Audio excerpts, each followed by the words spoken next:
Happy New Year. Happy New Year. Happy New Year. Adam, what's that in your head? What do you mean? It's He's your correspondent.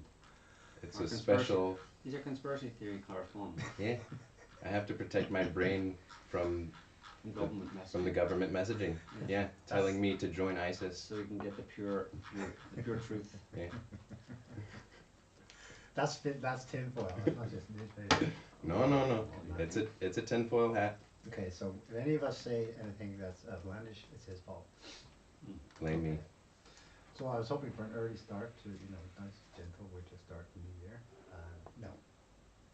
Here we are, doing another deep dive on another terror attack. What's interesting though is that at the very outset, you said you've been watching the press conferences, Yeah. or parts of. Yeah. I've seen only a few clips. It escaped me at the time because it obviously has since been buried and they've changed their tune. But the very first FBI statement at the presser in New Orleans has this black, don't know if she's deputy, if she's local or brought in. She's announcing very categorically, this is not, we do not believe, this is a terrorist attack. The day unfolds and there's an ISIS flag and he's a Muslim, and obviously they just walk that back. But why make that statement right at the outset? It's weird. So the New Orleans thing. The New Orleans thing is the only real terror attack. The other one is a strange car bombing that has left one guy dead outside Trump Tower in Las Vegas. How the media is reporting the New Orleans incident is very different now, or rather different, to the first day or so. You noted this a couple of days ago, like do you remember the first reports? I said, well, yeah, they were saying they were looking for 4 or 5 other suspects. Three or four, and one woman. It was specific, Yeah. In part, I think, because they found cooler boxes on Bourbon Street as they swept it afterwards, which had IEDs, bombs, homemade bombs in them. Yeah. They assumed it was something else. Okay, so fast forward, here we are, January 5th. The problem with that is that they're saying he did. how do you, yeah, exactly. But I don't know how many people listen to this have just woken up, like last year or something, or maybe in the past 3 or 4 years after COVID or something. They just kind of like. We should do a poll. Came to these kind of topics, like i.e. not believing straight off the bat what the media says, the government says, not just taking the normal. Yeah, no one can hear you right now because there's something wrong with the audio. So I'm madly trying to solve the problem, but yeah. So just Should I remove the tinfoil hat? That's just doing Is that it, what's doing it? Yeah, probably. Fine. You can take it off. I don't know. Yeah. Are they watching us? Hello, can anyone hear us? No. Yeah. Yeah, they can see everything. Oh, not the hat. We'll do this through interpret dance. You're going to need to act out your commentary. Okay. There's a button somewhere that says audio on or off. We don't know, if we had a toy truck, we could put Yeah. Hulk in it. knocking Superman out of the way.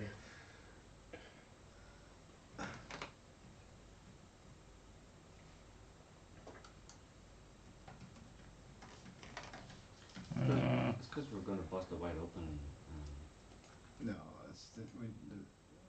it's also delicate here. You add something else breaks.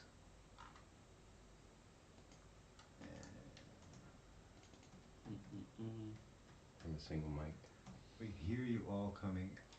Does it need to be changed from the collective view to the? No, don't even. Yeah. Sasha. It's because I added a 4th camera, which is why this camera view is so bad, because we need new cameras. everything in XSplit goes bonkers, which means I have to redo every setting, and then I have to redo every setting in voice meter, and it's not a simple thing. Like Yeah. I had Damien over here. We spent like hours. So basically, no one can hear you on the show today, and I don't know why. Alright. Right. And that's it, folks. Thanks. See you So later. there you go.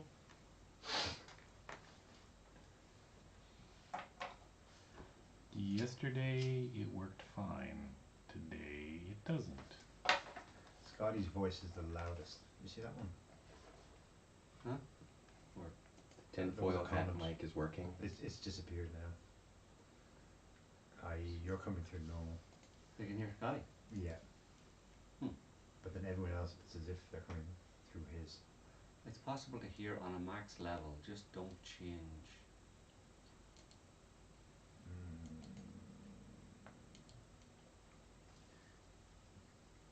You can hear Scotty fine and Adam better. Scotty's mic is okay. Alright, Scotty, you're gonna do the show. Take it away. Well, according to the levels that I'm seeing in XSplit, no, my mic is not fine. But yeah, that's why I say, like, doesn't make any sense. Yep.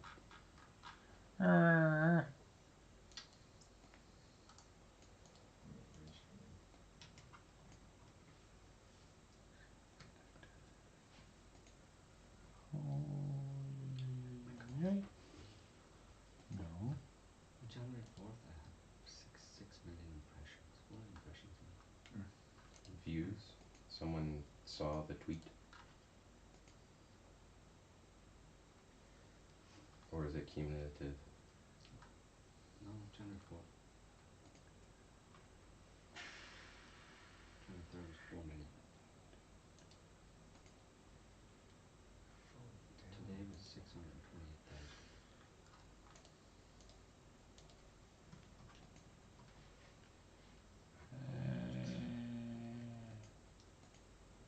How many people unfollowed me?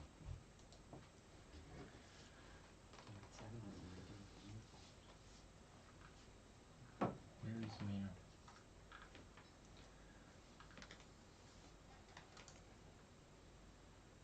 I don't know. You're going to have to change the name of the show to something like News Sortie with Adam and Scotty.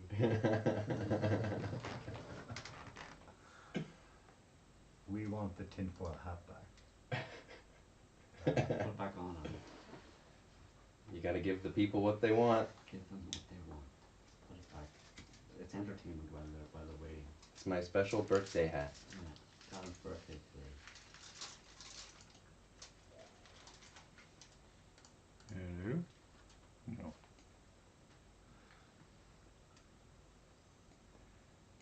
Tom warns, if you do magically get the sound back, we're all going to blow our ears off because everyone's got the sound back. It's possible to hear, but please remember about our ears. The way we speak, no. It's possible to hear, but please remember. Well, we can just crank up the volume. No, that's the problem. We can't crank up the volume because everything I'm looking at shows me that the volume is at absolute maximum. No, I mean we can crank up the volume of our voices so that it's picked up by the two mics that are working. You can just shout. Oh, someone says just whisper it all to me and I can do the best impression of Joe. I can't do an impression of Joe and Neil. No? So Well, my impression of Joe is really? Are you smoking Virginia? No. No. Pueblo. Pueblo. Well, I'm smoking Manitou, and Manitou is Virginia. It is? Okay. Yes. Yes. Yes. Yes. Reboot. Restart. As in, Yeah, we can try. will we lose? I have to redo it. I don't know. Oh, just, yeah. Try without me having to go up. But then it might tell you, oh, thank you, stream has ended. Right.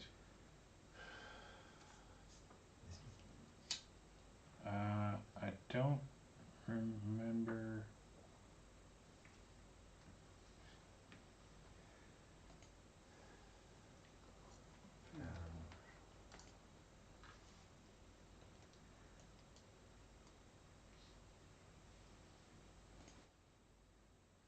Okay, so Is it downside to do it live? Yeah, hello. No. Every 10th one gets something wrong. because when we would do this with Mind Matters, and we would have the same issue, because it's not straightforward. You have like 8 layers of software, so when something goes buggy, you're like, which one is it? Yeah, and you fix all of them, and sometimes all of them look good, and it's you still, reboot, and suddenly it starts Yeah. working, and it works fine for 6 months, and then it stops working. Yep. And it's like, yeah, I don't know. And all I did is add a camera and move that one over there, change scenes, and then there were huge XSplit updates with plugin updates and Well, there's where you went wrong. I know, because last time, until I updated, nothing worked. So, yeah, well.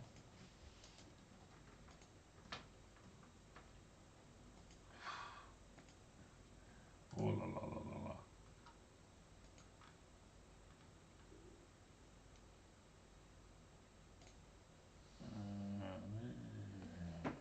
Oh, I just heard something.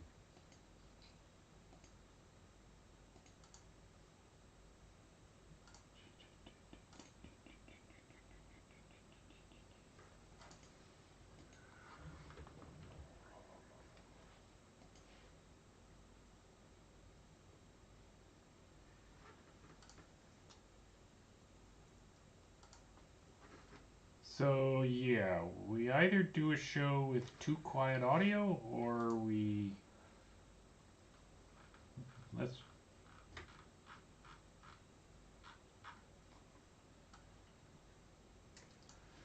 How long did it take? Actually, this was not my manufacturer.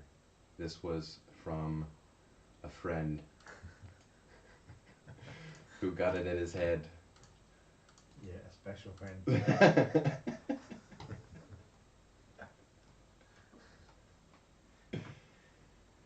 An experienced conspiracy theorist. Yes, a very experienced conspiracy A wise one. theorist said, I know what you need for your audience, since it's going to be tinfoil hat wearers who are watching.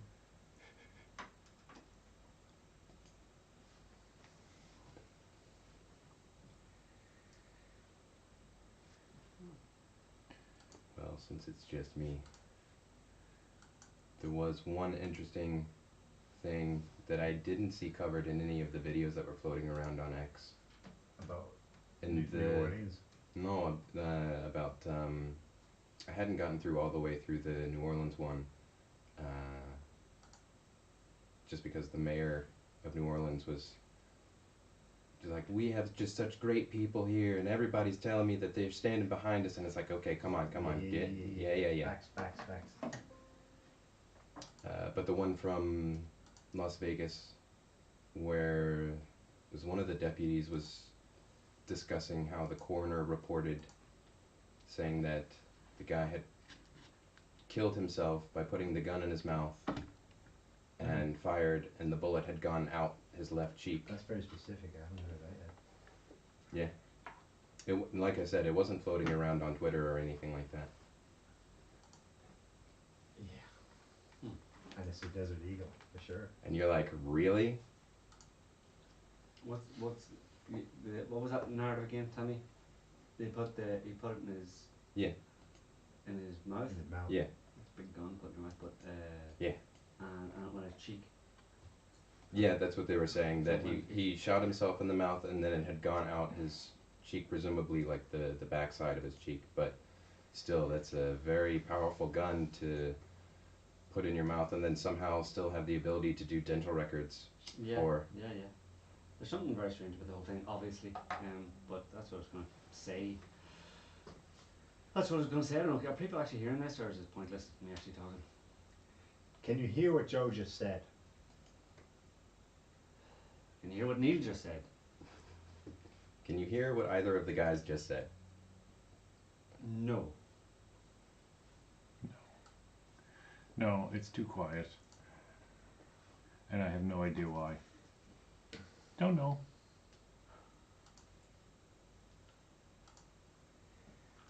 Reboot. Juliana says yes. Yeah. Yeah, they're saying yes. They're saying that they can't hear us. Is it the same as before? On max volume. Okay. Yeah, according to XSplit, it's peaking at about minus 27 dB. It usually peaks about minus 3. dB is a logarithmic scale, so it's really, really, really quiet. And there's no reason I can see why it should be quiet. It sounds like we're in a very large coffee can, really far away.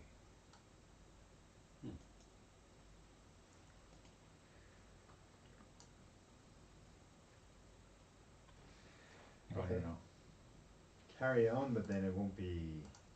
We can hear, but it's quiet. Yeah. Well, if they can hear, we'll just talk for a while and see what happens. Yeah. Yeah. Unless you want to try restarting the show, because, yeah. Well, it's more like an in-here problem, right, as opposed to Most likely. on the show, right? Restarting probably means I need to go up and reset the restream, and then send these guys the new YouTube link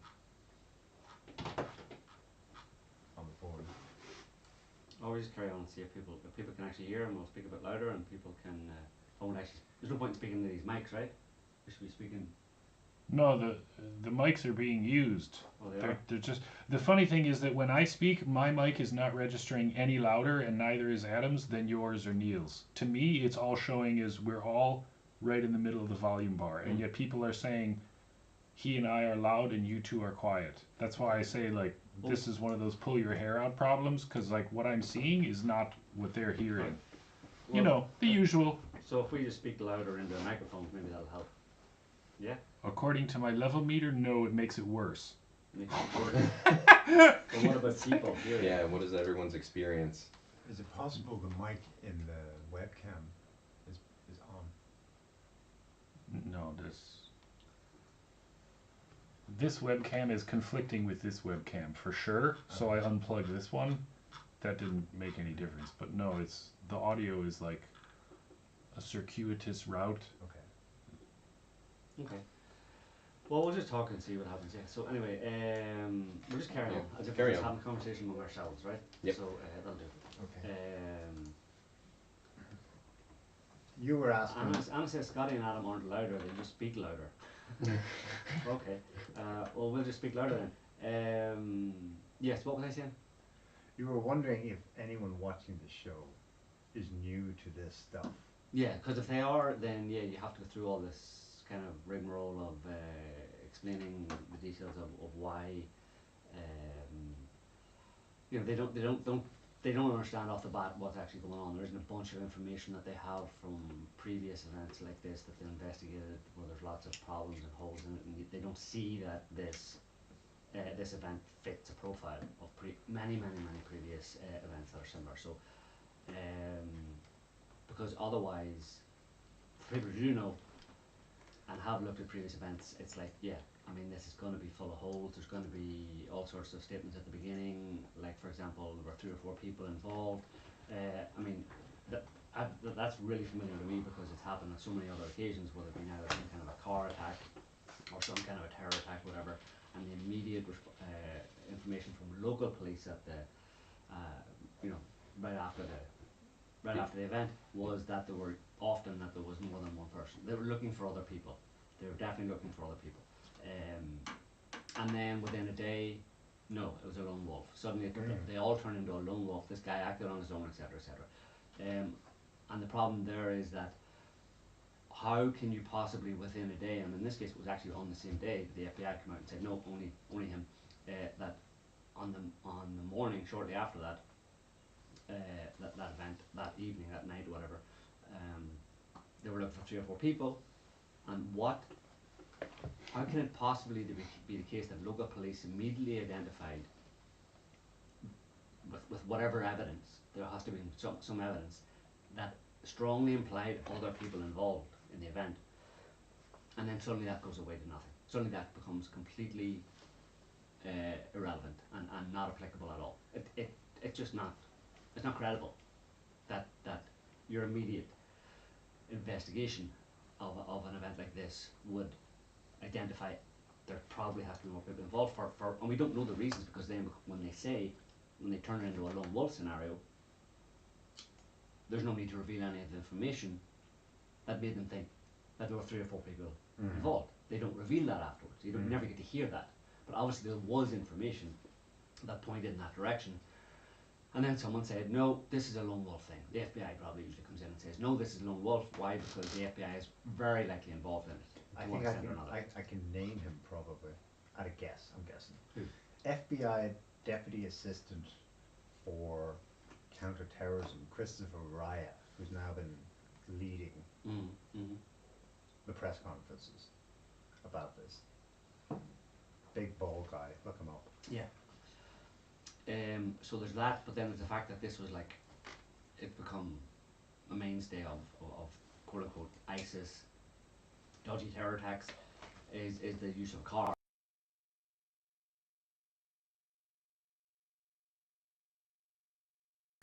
Aren't the only ones that have used cars, but they have very often been of that nature, among others, obviously, but that used cars.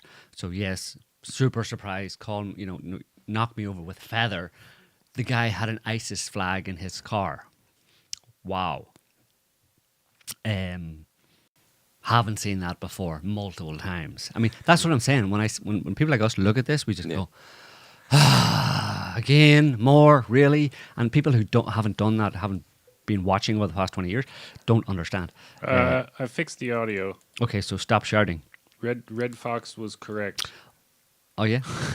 He gets See? an award. I was like, no, it's super complicated. And yeah, What do you say? When I plugged the webcam in, it switched the Windows microphone to the webcam, which, yeah, it's not supposed to do that anyway.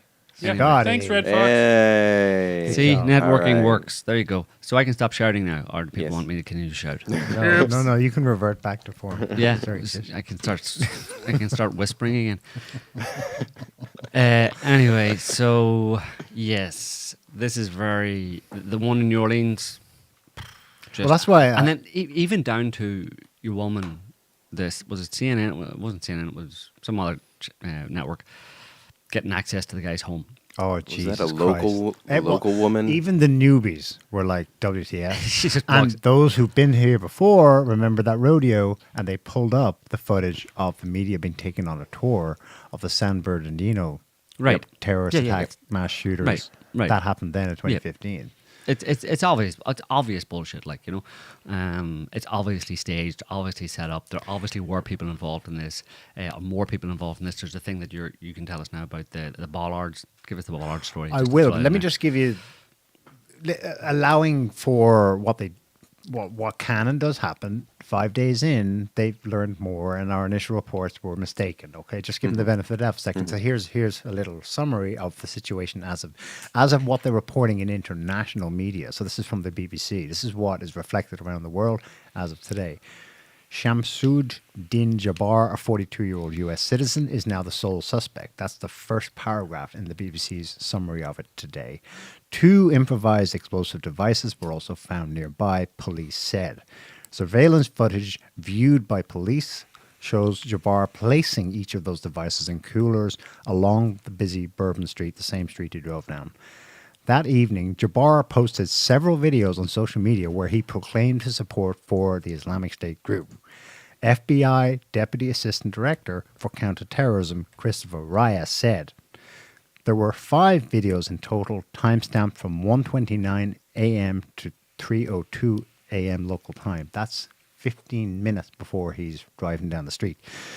Mr. Raya said that in one of the videos, notice that we're not seeing the videos. The FBI Deputy Director for Counterterrorism is telling us what's in the videos. Mr. Raya said that one of the videos shows Jabbar stating that he originally intended to harm his family and friends, but was concerned that news headlines would not focus on the war between the believers and disbelievers.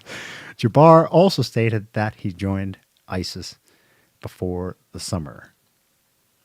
That's the key part, what I said in between all that. We're getting the FBI telling us what the videos show. We're not getting the videos. Okay. Okay. So this street on New Orleans, this isn't the first rodeo with this street. This is Bourbon Street. This is where parties happen. New Year's Eve is one, but the other one is what New Orleans is more famous for, which is the Mardi Gras Festival. In 2017, another, I guess it was just a random incident, several people killed, drove down that street during the Mardi Gras Festival, killing several people. As a result, New Orleans City Council decided to spend $40 million on bollards blocking street access at key events like New Year's Eve. Now, all week long, I've been hearing about the bollards, and they were kind of like, you can see there's in one of the first press conferences, there's a mea culpa. Yeah, what happened to bollards? It looks like they were being replaced recently, and there was just some downtime in construction work. That's how we slipped in. That's basically what I've heard. Turns out it's a bit more involved than that. So we've got an interview with a local who's been to many events on Bourbon Street over the years, and he describes his surprise. He's speaking to CNN 2 days ago. They're not bollards like little metal poles that were temporarily removed or something. We're talking about large metal hydraulic gates. And, as he'll say now, they're positioned all the way down Bourbon Street. Have a listen. Did you see the suspect?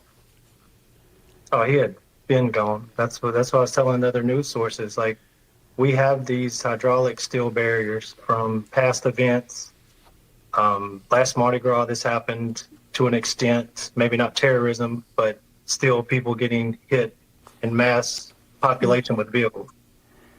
Those barricades were not up, period. They had the flimsy orange ones that you could just push over with your finger. We actually thought it was kind of odd because usually when you get to Bourbon Street, you can turn your back to Canal and not worry about anything. You can just walk the street, especially on New Year's, and there were still vehicles coming after 8 p.m. And then, I mean, the fact that they never raised them, that's how this guy was able to get down Bourbon Street so quickly and cause so much damage. Because there's other barricades past the Canal and Bourbon intersection. There's more like every 2-3 blocks. So what was 10 or 15 dead and 30 wounded could have only been maybe 5 and 15. I mean, who can say, but it definitely would have been minimalized because this truck could not go around those barricades. Everything in New Orleans in the French Quarter has a balcony. All the balconies have poles, several steel poles, and there's no going around anything. If that barricade's up, that's a wrap. That's your end. And they weren't up. For some bizarre reason that no one There was is going to talk also about. the video. I didn't go back to look at it to see the woman's name, but it was the sheriff of whatever that county is who was saying that she didn't even know that they existed. Yeah, which is... I'm sorry, what? You didn't know? No, How do you not know the safety procedures? You can look it up. There's someone found news reports from 2017. City to spend $40 million. I didn't find it. There is stock footage though of what these things are like. They're impressive. It is really like they go flat and you can drive over it, and otherwise they don't raise up completely perpendicular to the street. They actually still point forward. You cannot drive over it, Yeah. even with a monster truck. There's another weird thing. At the time, it's probably part of why the first blink everyone had, including, I presume, city officials, was that multiple people were involved here. The Airbnb he was staying in caught fire, right?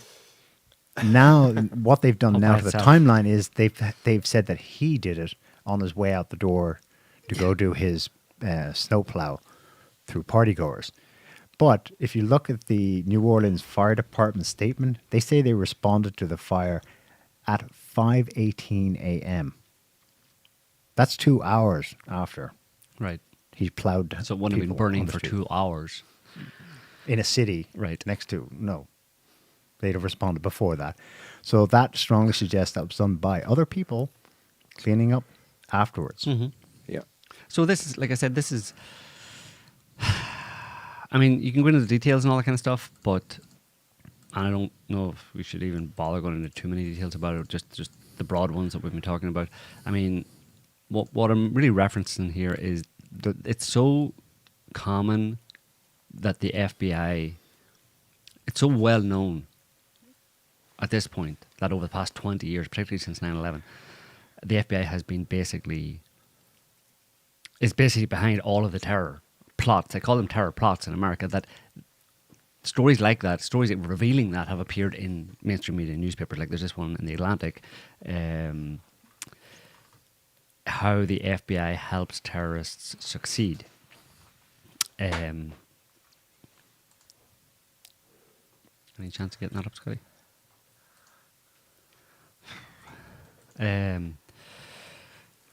So down a couple of paragraphs. Why is that not working? Each time a domestic terror suspect. Since September 11th, the U.S. Federal Bureau of Investigation has claimed many victories in the war on terror. Each time a domestic terror suspect is arrested, the public is then told that another horrific plot has been averted. But after combing through thousands of pages of court documents, investigative journalist Trevor Aronson came to a different conclusion, that most of the men arrested could never have done what they were accused of if the FBI hadn't given them the tools to do so. And that is just the tip of the iceberg. That, you know, that's mainstream media revealing what they can, I suppose, what's patently obvious, and apparently the FBI doesn't really care. Here's another one from the Business Insider. It's actually in the Washington Post, I think, but it's behind a firewall. The FBI goes to disturbing lengths to set up potential terrorists.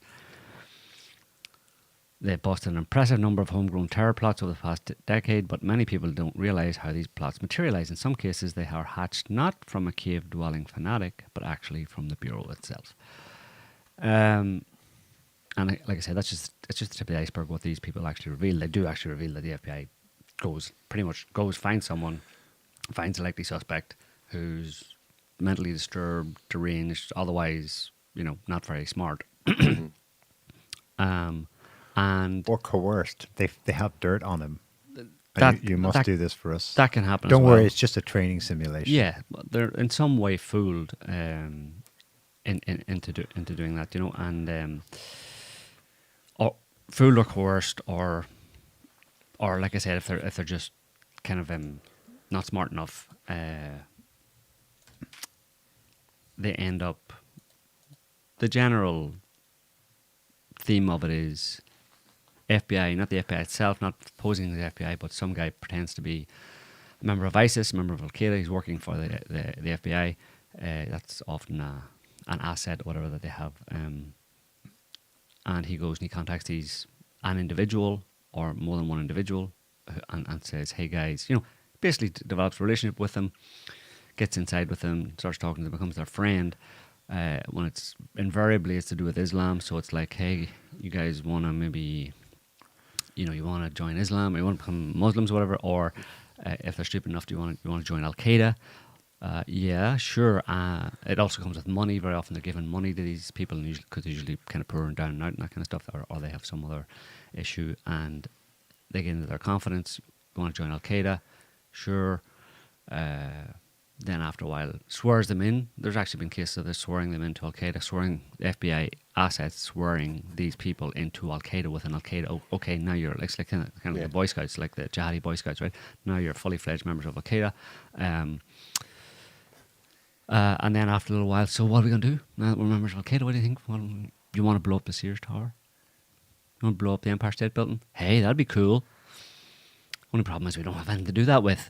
Well, just so happens, I can give you some materials to do that if you feel like doing it. Sure, yeah. And people think nobody would ever, fall for that. Like, who's going to, but people, you have to remember, people listen to this and other people, other average people. We're not talking about the average person here. We're talking about people who are specifically identified by the FBI as vulnerable, less than average intelligence people or mentally disturbed in some way. To get them to go along with this, and they take them right up to the point of walking down to their location, whatever, with their bomb or their weapons or whatever, and then just before they plant the bomb, and usually it's a fake bomb or something like that, they'll spring out and say "Gotcha," and then it's all over the newspaper. FBI files terror plot. That's been the vast majority of those. When you've heard about the FBI foiling terror plots, and a lot of them are actually published as the FBI narrowly foiled a terror plot. This guy was about to blow up the Sears Tower or something, and the FBI, thank God we have the FBI. They basically created the entire thing themselves, and this is in public record, like this is in the mainstream media. So there's only one step from that, which they've done multiple times, to the final step where they jump out from behind the corner and say "Gotcha," and then announce a terror plot that they foiled. To just go and, you know what, let's give him a real bomb and let's not jump out from behind the corner this time. Just yet. Let's just wait 10 more minutes. Yeah. Boom. But then, and they have to be careful about that because they get off on foiling terror plots, obviously, mainly because it justifies their budget, a big chunk of the defence budget for the FBI. So it's their salaries are behind this. So you don't want to do let too many terror plots that you have orchestrated, the FBI has orchestrated, come to fruition, basically, because then it's not a foiled terror plot. You fucked up. Why didn't you stop this happening? Which is why there haven't been that many, I suppose, So they pick their moments. Because there's questions, obviously, right now is why didn't the FBI stop this guy? Surely the FBI knew him, and surely the FBI had, surely. But no, apparently not. For all these oopsie, we didn't manage to get him this time. We knew about him beforehand, and we had records of him, and we knew who he was and what he was doing. But take that hat off, because I can't take you seriously with that hat on. Everyone here. Yeah.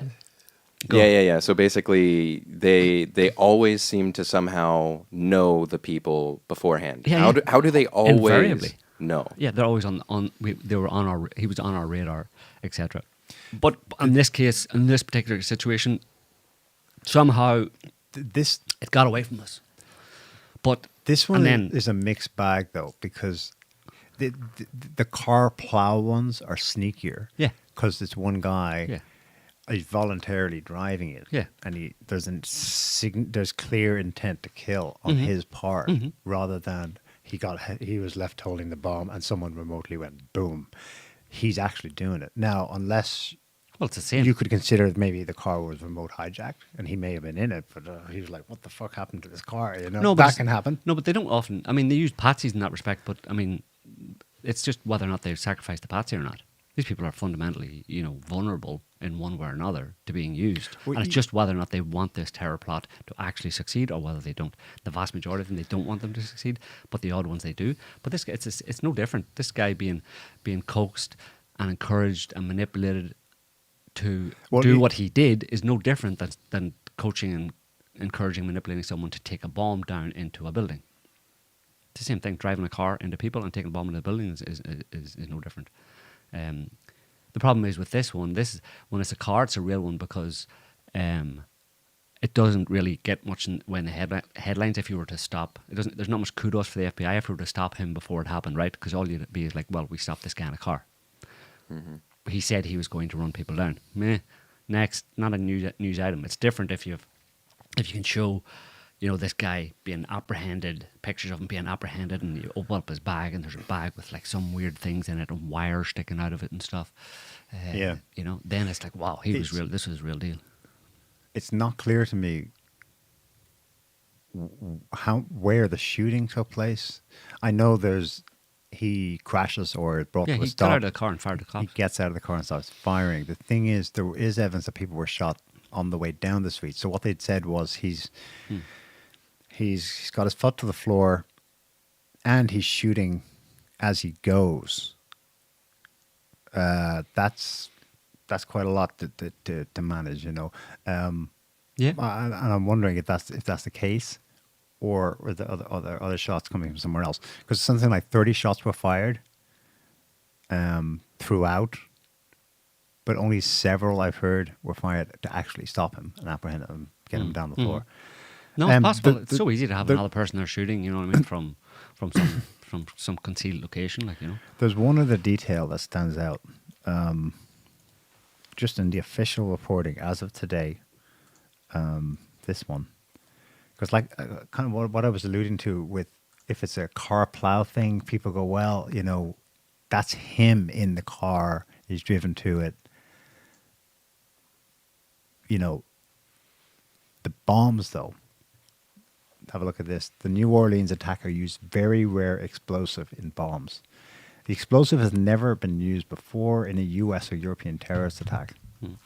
They won't say what it is. It can only be found in U.S. military stockpiles. Right, something like that. Oh yeah, but so not only did the FBI fuck up and somehow they put the bollards down or didn't have the bollards up, and somehow they knew him beforehand but didn't manage to stop him doing this, but they also somehow managed to miss him sneaking into a U.S. arsenal and stealing some super exotic explosives. Yeah, we just didn't catch that one either. Damn, we're no good, are we? Is the idea that because allegedly he had some kind of like chemistry setup in his house, Right. So he was That somehow woman going through his house. yeah, Oh, yeah. and this is some kind of what did she say? She was describing it. This is some kind of I don't know what word she used. Anyway, like it was like a table. She looked at some tables. Yeah. And there's chemicals There's here. chemicals here, and there's chemicals over here, and here's the Quran, and here's his prayer mat. Very nice. It's bonkers because they've now got CCTV of him arriving and unloading his pickup at 10 p.m. on New Year's Eve. Then at 1, he goes to leave, in the official timeline, leave the 2 cooler boxes of never before used uber high-tech mysterious new explosives that he's just chemically put together in the space of 2 hours in the kitchen of his Airbnb, while simultaneously making and uploading 5 videos saying Allahu Akbar, I did it for the unbelievers. Returning from leaving, he walked from there to Bourbon Street to deposit the 2 cooler boxes, returns home, then gets in the vehicle, comes out at 3 a.m. to do the crowd plow. It's somehow, too much for one guy. You understand why the initial response of authorities is like, okay, how many moving pieces are we talking about here? And then the fire. Yeah, that's what I was going to say. Oh, and the fire. And he doesn't forget to, on his way out, lock the door and set the fuse. Set fire to the for apartment. for a 2-hour fuse to set the fire later. Yeah, exactly. Yeah. Yeah, they're all very meticulously planned. Yes. And the fire had extinguished itself, it reads in that NBC article. That wasn't a very good fire then. Allowing for the recovery of evidence, including precursors for bomb-making material, and of course the media walkthrough that Jewish New York Post reporter got. Yeah. Anyway, so this is just standard operating procedure. FBI, guy put up to it. Patsy basically put up to it. There's no shortage of those people, And a military guy, especially in the military.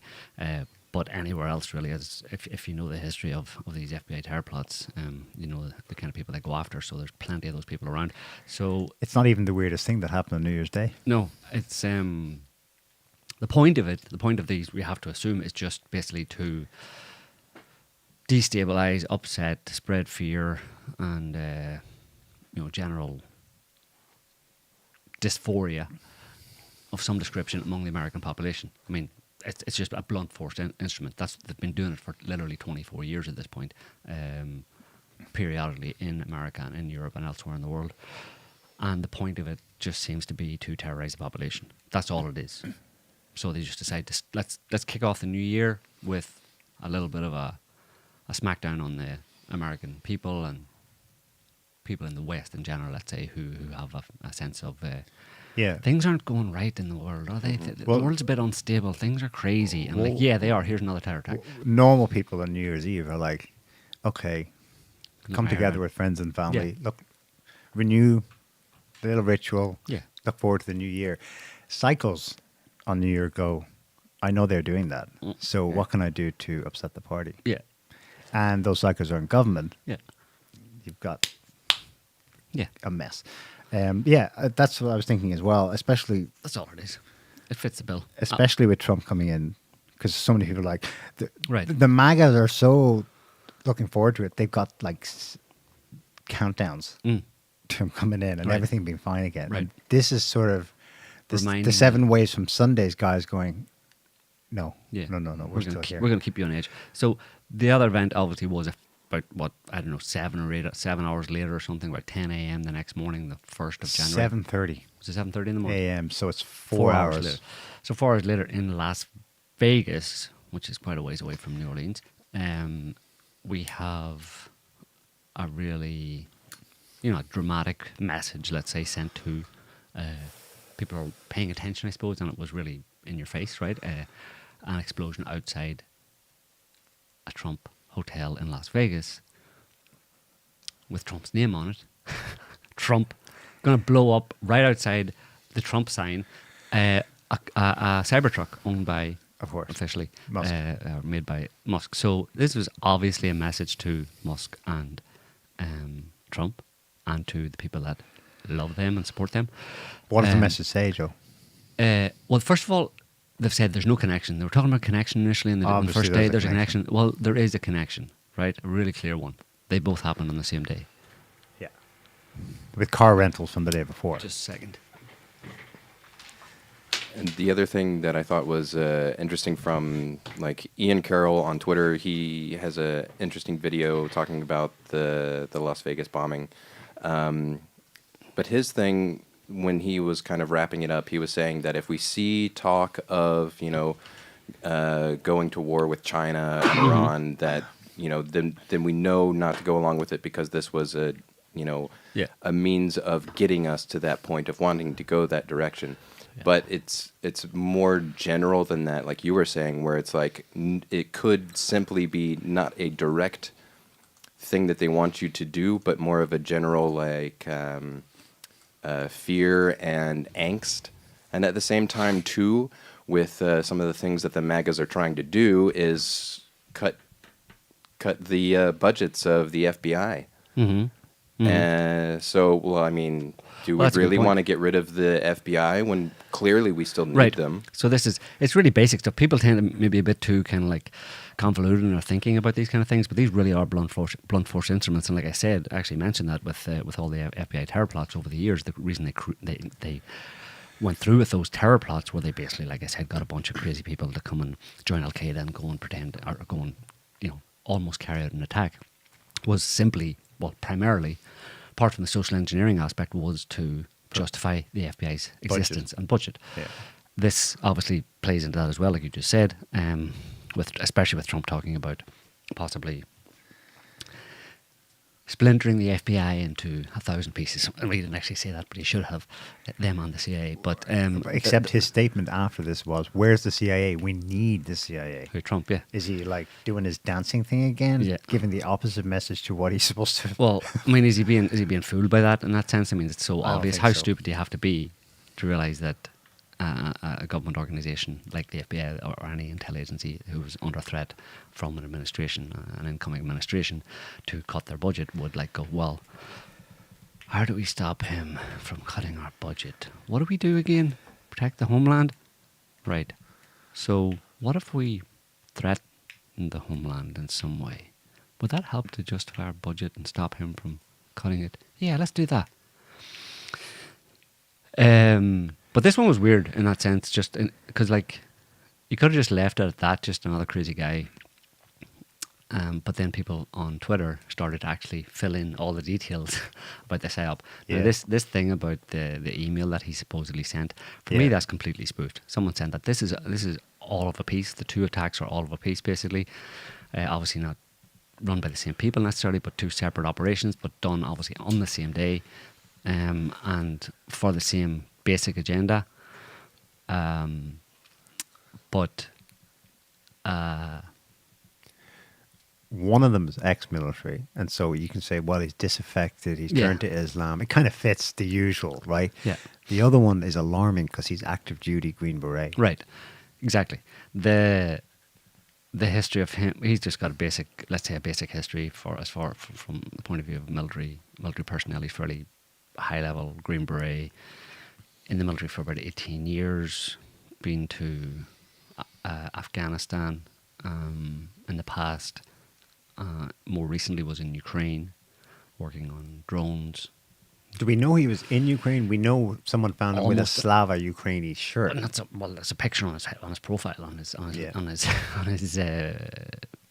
wife's Facebook profile. Yeah. In 2016 with a Slava Ukraini in Ukraine, and with the black and red bandera, so the neo-Nazi type element in Ukraine, their emblem basically, on a T-shirt saying "Glory to Ukraine," and that's weird for someone.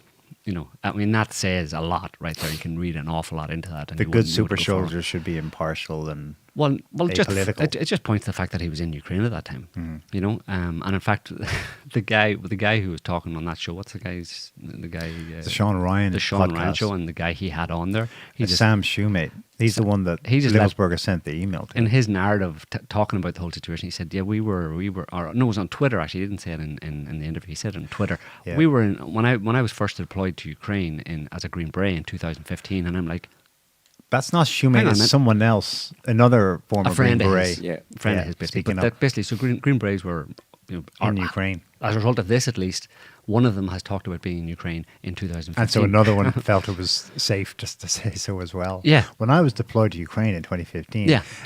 By the way, what we're referencing here, that's not supposed to have happened, because remember, Putin's supposed to have invaded Ukraine in 2022 And just for no reason American whatsoever. involvement in Ukraine Right. wasn't He was anything handing out significant. cookies.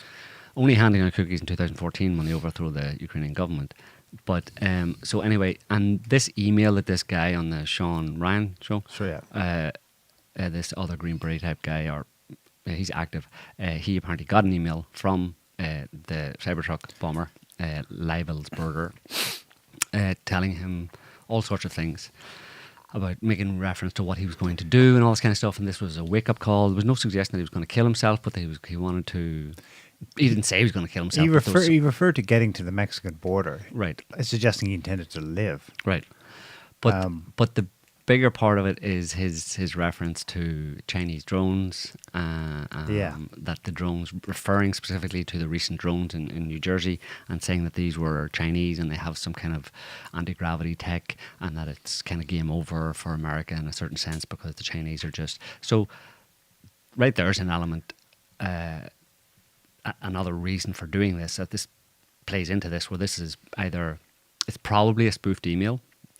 I can't be sure, but I would suspect that it's some kind of a spoofed email. You mean that it's Shoemate really got an email, but it's sent from an impersonator? Yeah, anybody can send Yeah. anybody an email and pretend it's from someone else. Like, it's fairly easy to do. So he gets this email supposedly from Livelsberger. Probably not. Even if it is, it doesn't matter, because the messaging in it is to cover up the New Jersey drones last month in November and part of December, to cover up what they might actually have been, and to pin the blame on China, to put that out there.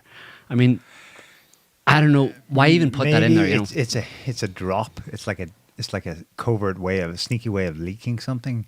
But the mainstream media's blink on that confession is that it's insane. Mhm. They're not taking that as, oh my goodness, we have a rationale here for what just happened in New Jersey. So, but they don't have But any. But they it's- don't have any rationale for what happened in New Jersey. Right, I know. There's no explanation. Is that not better than none? You know. Or at least to give people an idea to work with that would be completely within the realm of people's like, I guess, usual headspace. Yeah. It's like, Well, it keeps it within a 3D material Yeah. paradigm, and you know, keeps you off the trail of there being anything. Yeah. Well, the thing about it, is that I think this whole event is really only being, I mean, to the extent that it was, and it was obviously manipulated in one way or another, similar to the New Orleans attack, but the Las Vegas explosion, Cybertruck explosion, was it was destined ultimately, the people who carried it out, who were involved in it, like as in the deep state or type elements, they know for sure, I'd say, that the only people that are going to actually dig into this and develop, you know, theories and ideas from it, and get some kind of an impression from it, are the people on Twitter and other social media sites that actually do that. The vast majority of Americans and the rest of the Western population, The I'd say 10%, those- I call them. yeah, the Who are other interested. 90% of the population, all they know is, some of them don't even know that there was a that there was a Cybertruck blew up outside Las Vegas. Maybe quite a lot of them actually you want to go and poll in the local community and find that a lot of them don't actually know. In America, a lot of them would have heard about it, but the vast majority of those people are just like, yeah, it was just some guy did that. So all this investigation that we're getting into, and about the letter or the email and the reference to drones and the reference to Chinese, It's for high-tech, our eyes only. It's for the conspiracy theorists. It's for the people who are Yeah. digging into it. Yeah. So it's a message for them. So it's to sway that section of the population. So all the people that you see on Twitter digging into this and discussing it and reading posts on it and all that kind of stuff, they're getting a message. There's the message is directly aimed at them, and it's to tell them, give them an explanation as to what the drones over New Jersey were. And the answer from the deep state is that it was Chinese tech. And they don't even want them to do anything with that. They No. just want to mix it up. Yeah. Just want to mess things up and They stir the already pot. they already sent a message via that dipshit from the New Jersey, where he's like, I've heard it from the highest sources. The highest source. It's an Iranian mothership. Obviously, he didn't deliver that well, but this is much better. If you can send it out via a spoofed email to someone you know is going to get on the Sean Ryan show and get Yeah. it all worked up Yeah. on Twitter, that's much more effective. And China makes more sense. They could plausibly have such tech. Yeah, that makes more Yeah. sense than Iranian mothership. Yeah.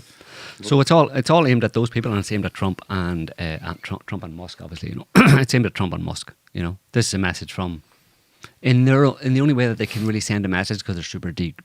You know, they're shady characters who don't actually exist and stuff. You know, this is the way they speak to people, and it's a message to Trump and Musk. And I don't know to what extent.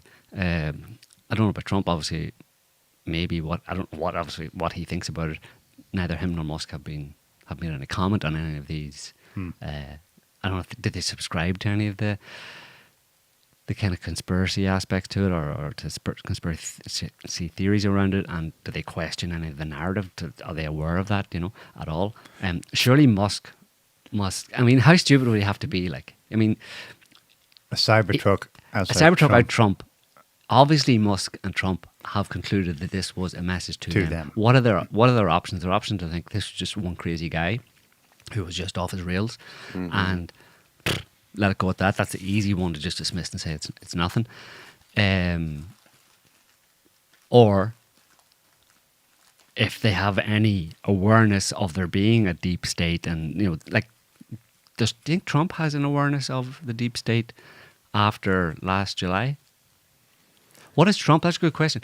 I mean, why can no one ask Trump, look, Donald, do you think that guy, after everything that's been talked about, that assassination attempt against you, you know, the sloped roof, how the roofs were too slopey for the SS to be on them, and all the debate about that, do you think it was just that guy, Crooks, on his own, who decided to try and kill you? I mean, all these people Don hanging Jr. out. doesn't. Right, he doesn't. He speaks for him on that. Right. Look, of course. So in that context, if he's aware that there are people out to get him inside the establishment in America, right? Let's assume that he's aware of that to some extent. and he gives some validity to it. And therefore Musk does as well. Then on New Year's Day,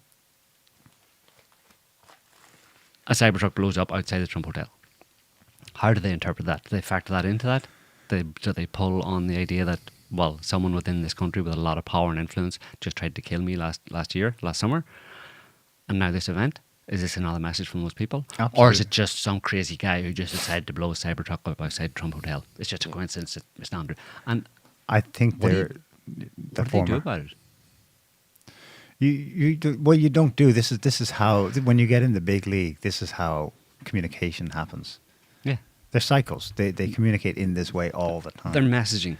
It's So at the lower level. It's the dead horse's head, the mafia. Right, it That's used how, to that's be- how they used to be, yeah. communicate. This is, you go in the big league, and they can not only just detonate a truck, and it's fairly harmless in that it only gets to be reported as a suicide, therefore one death. But they can also kill a lot of people in a bomb attack. Not blame you. You won't be blamed for it, but it gives you a problem. Mhm. It immediately took me back to 2017, when the single worst atrocity in American civilian history anyway, at least since the Indian Wars, took place in Las Vegas. At the time, we grappled with motive, and you remember what the theories people came up with to try and make sense of it. The Las The Vegas single shooting. most popular conspiracy theory about the Las Vegas mass shooting is that it was an assassination plot against Saudi MBS or his sidekick gone sideways, and or they used shooting down at the crowd as a distraction to attempt to do a whack job. You see how they have to go, and the only other motivation they got was, yeah, it's just a crazy guy called Paddock. Yeah, done. We don't know what his motivation was. That was it. That's the official line on what happened there. And move on, yeah. Obviously, Trump's mind will be taken back to that event because that event stood out. There was another one. There was one other mass shooting that was kind of looked like a put-up job, the Parkland one, and there was one in shortly after, actually, later in October. 29 people were killed in a church in Texas. But other than those two other ones, Las Vegas was the only major incident, and it was in the first year of Trump's presidency. And I'm reaching here, but what else can you go with? It targets mostly your Trump supporter types because it's a kind of conservative type country music festival, although it's Las Vegas, the most liberal city ever. But still, you're hitting Trump's base. So, we can okay. hurt your people. Yeah. What are you going to do about it? Well, it's not this it's not so much what are you going to do about it. It's like you said, it's sending a message, and it's making Trump and whoever else they want to make aware of it that they have this capability, that they exist and they have this capability, and that he's on notice basically. You've got a new administration, and your administration is going to have to work within the confines that we set. Yeah. And how will we? Well, Trump's like, well, how will I know what I can and can't do? And they'll say, well, you've got advisors, right? There's certain people who will let you know what's good and what's right and what's not right. But I can see how for so long, despite all the evidence of that kind of a secret government, let's say, a behind the scenes, a deep state, having existed in America for a very long time, how so many people, obviously most Americans don't pay any attention to this kind of stuff at all, so they're not even in the game. But the ones that do pay attention to it or are looking at that kind of stuff are really reluctant to admit that exists. Because it kind of is game over in a certain sense. Yeah. Because you can't do your kind of like, yay, Trump's going to save America. You Yay, can't Trump's vote. gonna make... You can't vote your way out of You that. can't No. vote your way out, and what do you do with a group of people who have shown time and again that they have the ability to kill the people you care about, Right, and they don't care. and they don't They'll do care? it. They'll do it happily. Yeah, they'll do it happily. I mean, it's a similar thing to what Israel's done in the past Uh-huh. to get other countries in line. Right. And, it's the same thing here where the U.S. government is telling, well, the deep state is telling Trump, like, I know you said you wanted to splinter us and, cut our budgets and everything, but you've got to remember that we still have way more power than you think. We hold the keys to the kingdom, basically. Yeah. We're in charge here, and it's going to go the way we dictate. So, yeah, so most of the Americans that are paying attention, are politically aware and stuff, who come across this stuff, they don't want to go there because they know that it kind of ruins the whole party. like you said, you can't vote your way out of it, and it means that it doesn't really matter who gets in power. That there's an agenda that's going to be fulfilled that is not in the interests of the American people or any people anywhere, and there's not much you can do about it. Maybe we're not the greatest country in the world that has ever existed. It's kind All of that existential. stuff, yeah. But you have to be able to let go of your sacred cows, or you're not going to Sean Ryan see what's going on. thought that maybe this guy, Livelsberger, wanted to speak out about war crimes he witnessed in Afghanistan, because that's mentioned in the email. Get a Twitter account. I know. Well, what's with the Cybertruck and the? But then what? Okay, so what? Well, what did he think he was doing? They have footage now from the Cybertruck itself. It live streams footage from the bodywork everywhere it goes, and it's him in his last stop before entering Nevada, in Kingman, Arizona. Mm-hmm. He looks calm as a cucumber. He's cleaning- inspecting the truck. he's got cleaning it the off and charger stuff. in. He's got a headlamp He's going to blow it on. up tomorrow. He doesn't but look he's- like a guy who's about to go on a suicide mission. No. Yeah, but those people like that, people like him, especially in the military, and I don't know, it's the impression I get from some of his home videos and stuff that I saw. You know, he was a star soldier. Yeah, but I don't get the impression that he's the most. I mean, the vast majority of members of the military are steeped in that whole culture from a fairly young age, and they've just inured themselves in it over the years that they've been in the military. And I don't think many of them are. If they had any sense, really, they wouldn't be involved in it at all. By definition, anybody in the U.S. military, at least anybody who's there for a long time and that kind of stuff, would have got out by now. Otherwise, they're not very well informed. Yeah. Or they're immoral and they don't care. And in that sense, then they get selected for the kind of deep state operations and that kind of stuff. Although they themselves have been wittingly or otherwise. Well, they themselves have been involved in all sorts of psy-ops and all that kind of stuff. There's a psy-ops division within the U.S. military, right? So, so anybody who's part of that is obviously not going to talk about it, and anybody who isn't part of it, I think maybe, and this guy fits the profile, Livelsberger, is by definition just a gullible, but wide-eyed and bushy-tailed. Regardless of how far he's gone in the military, he's still a bit of a noob in that sense, in terms of how the world actually works, and it's perfect fodder for being manipulated to, hey, we need you to come down to Las Vegas, rent a Cybertruck, and take the long way around. Any narrative. If it's a superior, the whole thing about the military is you do what you're told, right? Yeah. So you get a call from someone who you believe is your superior, you're sure is your superior, and you're told, you're given a narrative about some kind of special operation that we need you to come here and do this and do that and do the other. And they spoof an email from him that's not actually written by him at all, with the whole Chinese drones and all that kind of stuff. And they just get him to Las Vegas. And wasn't he? Did you mention this already about him being part of the psychological warfare division? Yeah, no, he wasn't, as far as we know.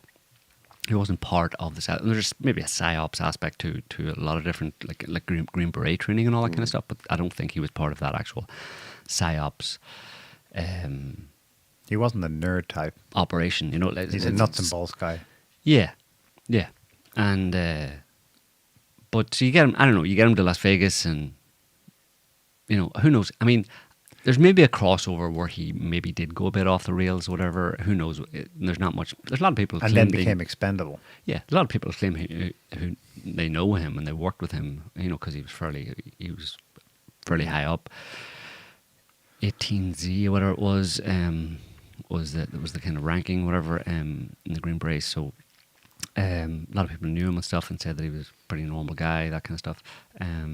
But who knows what happened over the past X number of years or whatever, or who was working on him, You can get pulled off into some side thing where you're given special privileges and you're brought into a special operation and all this kind of stuff. And you can see how, if you're gullible enough and you don't know how these kind of things work, that you can end up being led by the nose to be in a position that you don't want to be in, I mean, you mentioned Mossad there.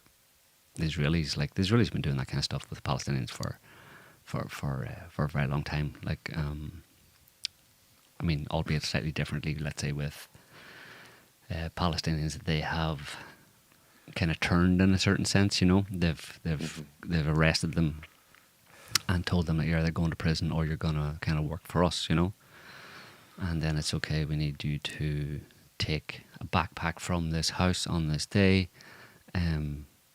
from somewhere in Tel Aviv to another place, and we need you to deliver it to a guy, your contact in a falafel stand in the middle of Tel Aviv. If you go in there at 1 p.m, he'll be there shortly afterwards, and you hand the backpack over to him. So the Palestinian guy walks into the falafel stand with the backpack. Julie waits for his contact to come in and get the backpack. Before the contact arrive, the backpack and him and the falafel stand blows up. Mm-hmm. And what do you have? You've got a Palestinian Suicide suicide bomber. Yeah. So, just one example, and that's, testified to. That has happened many times. So, It's child's play to get someone somewhere in place. It could be the same also for this Jabbar guy in New Orleans. I mean, they're a bit more generous with the CCTV footage of him on the streets, of him unloading the truck at his Airbnb, etc., and of him verified. We see him afterwards lying dead next to the truck. He was there for sure. for sure, yeah. In Leibelsberger's case, are we sure it's him? Don't know.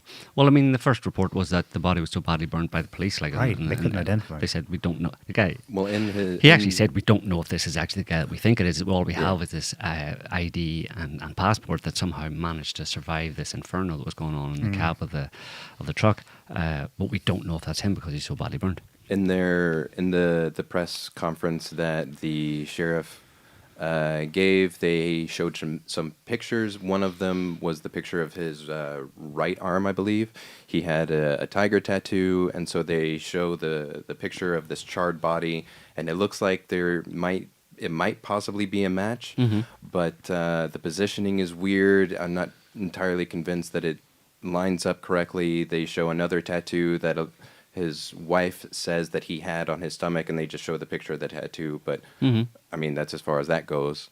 And so if this is the body that they said that they recovered, then, all the hair is going to be burned off and it's going to be pretty disfigured.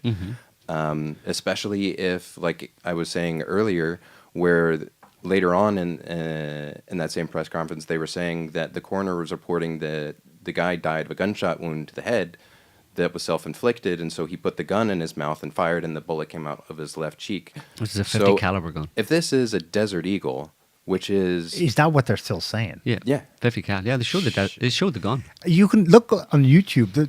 People use a close-up headshot on dummies of what happens. You decapitate the head. Yeah. Well, Exactly. Close range 50 cal. Yeah, for sure. Even if it's not 50 caliber, if it's that's not a 9mm bullet. Those things are big for a Desert Eagle. I mean, But they're 50 cal, yeah. So you could. I just don't see how you're gonna, like I was saying before, I don't see how you're gonna be able to get dental records from something like that. And that's one of the things that they said that they used to identify the guy. Yeah. Along with the identification, which number one, we should make bulletproof vests out of passports because those things are amazing. Yeah. So they're saying that survived because it was underneath debris in the back where all the explosions happened. So that's the first thing. The second thing, the reason why they had his military ID was because it was in his wallet, which had fallen back behind him, like behind the seat in the back. And they show the billfold, and they show like some of the other cards that were allegedly in the wallet. And they were like pretty charred, but none of them were like completely melted. But the wallet was looking pretty roughed up. So it's like I don't know that I believe. Yeah, this is Las Vegas. You can't believe anything. Obviously, it's FBI and it's higher up as well, but. Again, it brings him back to 2017. Like, the timeline of when he died exactly. There's now, 2 seconds of footage. Is it zoomed in? Is it new footage? Which appears to show him sitting in the front of the driver's seat at the moment of the explosion. Has he already shot himself? No. They're saying simultaneously. How did he time that? A self-inflicted gunshot wound and then a timer on the bomb? That's the other thing that doesn't make sense because so they're saying that this is what he did. He put the gun in his mouth and he shot, and they're saying that it was simultaneous between the shot and the explosion. But then in that video where it's zoomed in and it's slowed down and you can clearly see there's someone sitting there, their head goes slightly to the left, and then there's a big boom in what seems to be the kind of like the well of the passenger side. So kind of like lower and down to the right. So where is the gunshot? because you don't see it. Yeah. Mm-hmm. Las Vegas is the most surveilled city on earth. Unlike New Orleans, they're not churning out the footage. They've shown select footage so far of his vehicle arriving early and leaving the valet area in front of Trump Hotel, but not the return. Yeah. This is just for reference. This is the first one. Is the actual shot, a still of the Cybertruck on fire after the explosion. As you can see, it's pretty. The cab there is pretty, and that was burning for a while before it was extinguished. And then, so his wallet in the cab. That's the other thing too. This is a bit toasty at this these point. are lithium batteries. Those things are like unbelievably explosive. Right, and the second one is just you don't really get. It'd be nice if we had a closer up shot of it, but it's a video. If you just play that, you can see that. The We'd floor. like to highlight a couple of things that the teams found. Both sides, the floor of it is. Just take the cursor away, or go back to just freeze it at the truck.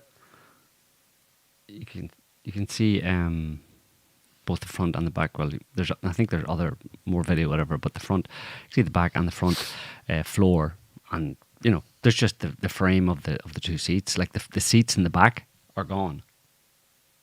In this video, there's nothing left of the two seats. It's just ash in the back two seats there, and the front. You can see there's the two front seats are still. The frames of them are still there, but in the front where those two guys are bent over, the floor and that general area of the front of the front two seats and the floor in front of the front two seats is all just charred. That's charred the to other. nothing. Okay. So Of course, if the body is unrecognizable, it's it's burned for quite a while and it's fairly intense heat, right? So, passport survives. But the thing, No. so this reminds me of 9/11. Bullshit. What was his name? ID survives. Aaron Bushnell or something. The Yeah, guy yeah. who set himself on fire Outside the Israeli embassy. outside of the Israeli embassy. Like when he goes off, when he lights himself, it's like 20 seconds, and like all of his skin is burned. So if he's in a lithium fire, how am I still able to see His distinct tattoo on his arm. tattoos? Right. Especially if it's on his right side where the explosion happened. I just don't. Like, you're going to have to explain this to me because I don't believe it. Yeah. So, I mean, I'm leaving open the possibility that he himself was had just kind of lost it or had his head messed with and decided to go out in a ball of flames or whatever to make some silly point that To Trump, who his family said he supported. yeah. I Hello? mean, you obviously have to have your head messed with to do that. Yeah. Like, but either that or and he went there and actually just somehow shot himself and set the explosive off at exactly the same time. The official story from the Las Vegas police is that it happened simultaneously. Yeah. I mean, you have to take their word for it. You have to take that literally, right? Simultaneously, at exactly the same time, or so you don't try it yourself. Don't try this at home, right? But imagine how you might manage to shoot yourself Well, and plausibly, push if a you've button for a gas. detonator at the same time. He had gas cylinders. Maybe he's opened them, and firing the shot was the spark that set off the gas. I don't know. I'm trying to make it work. Yeah, it's I haven't tried this, so. But like the Las Vegas police themselves are saying, like, yeah, we don't know really about that, how he shot himself and set off the explosive at the same time. We're at this point we're thinking it happened simultaneously because there's no way to make the two fit really, without jumping through so many hoops or doing a bunch of mental gymnastics. So so it's possible that he did it himself, but I don't think so.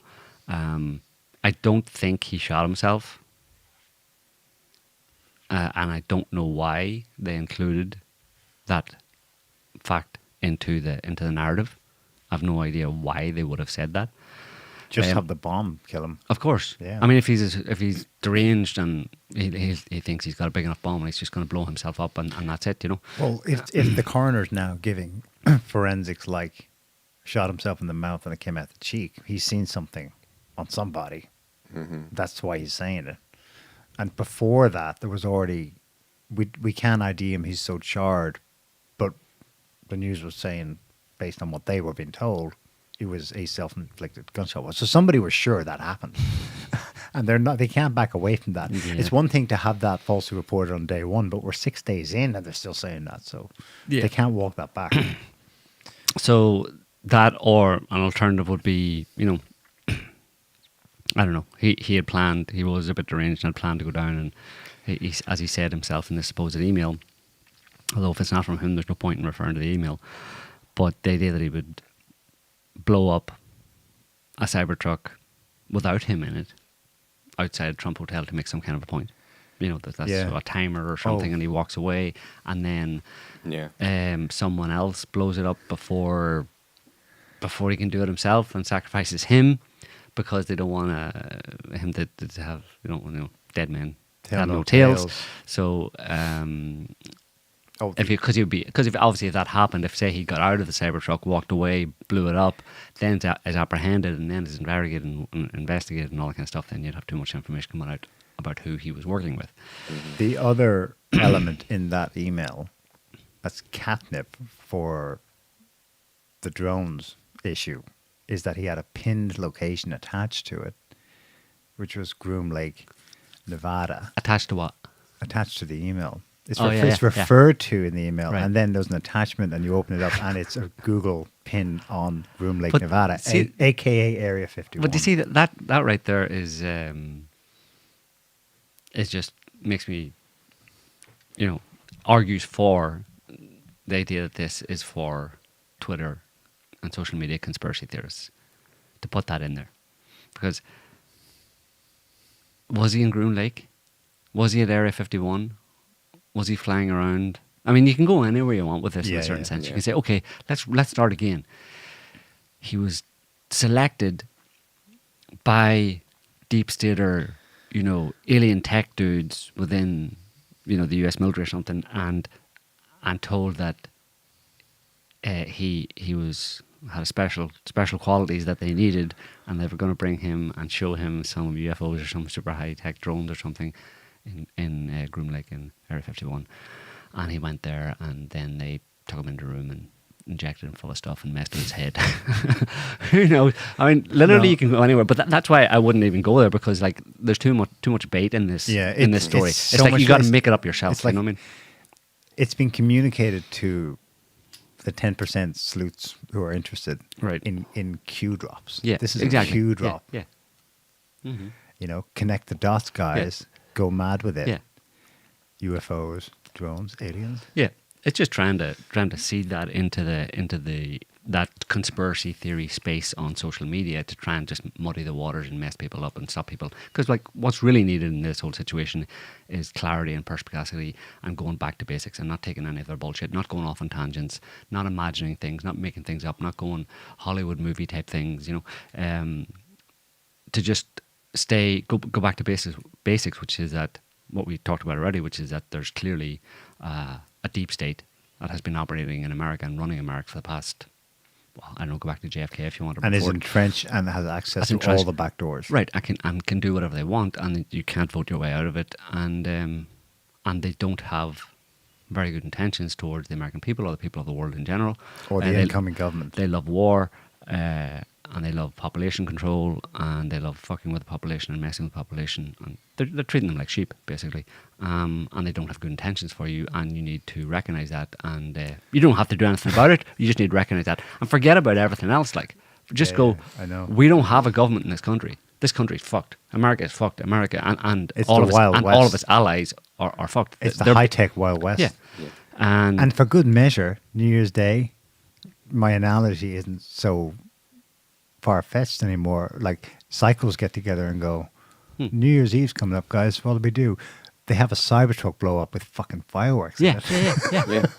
It's their version of New Year's Eve. This is what they do. Yeah. Because sick New Year's Eve.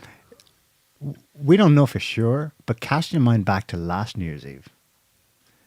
You remember the incident because it was a non-event, but it spurred a whole shitload of sleuthing online that convinced people that aliens had landed in Miami. You remember that? Oh yeah. Oh yeah. But in fact, we think the reason there were 400 cop cars out there was because they got wind that a terror attack was going down, and it was called off or botched or something. There was supposed to be a New Year's Eve terror special last year, and it got botched. So they deviated it online through psy-ops afterwards into Miami aliens have landed. Yeah. Via And that's social not media posts, dissimilar yeah. to what just happened here. Yeah. These people are just, they're just operating with, they're trying to mess with the minds of people who have some awareness of the nature of Reality. of the government and who runs America and who runs the world effectively, the types of people who are behind closed doors. The classic conspiracy theory, like people who are onto that, and the reason that at this point they're trying, it's kind of gaining steam and has gained steam, especially since COVID has produced a lot of kind of Newbies.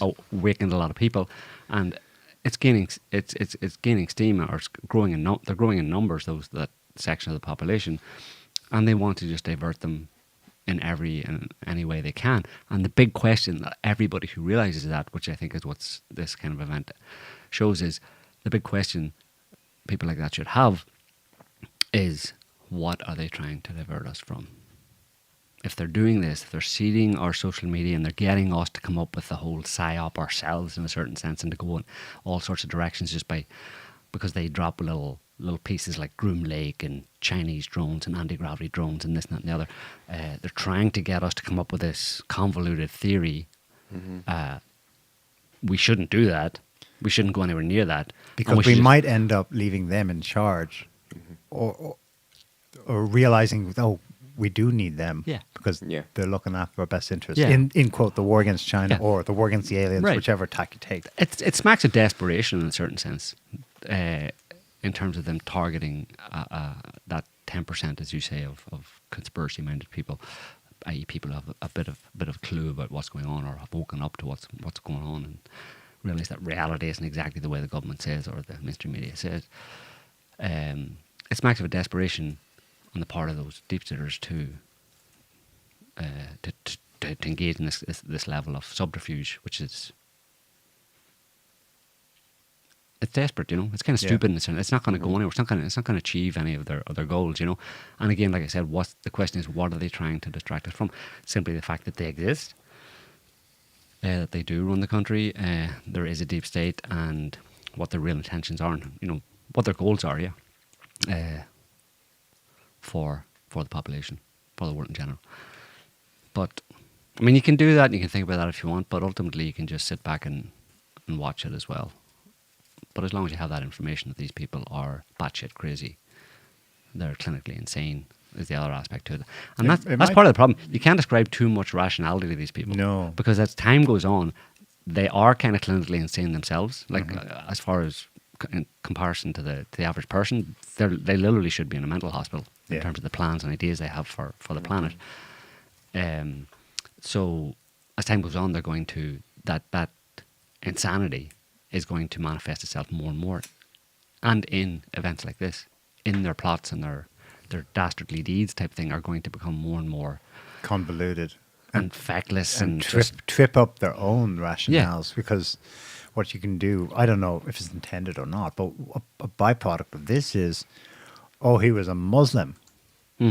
Deport them, which may or may not play into what they want, but you end up giving support to a movement or an idea that you're actually trying to suppress madly over here, because that's taking things in a direction you don't want, Like that's what you were saying back in the days of Brexit and the mass immigration and the war on terror. The war on terror produced, obviously, streams of migrants coming to Europe, but also the popular backlash against the neoliberal "we're all one world" agenda. Come on, take millions of people. No, we're on terror. Oh yeah, well no, forget about that.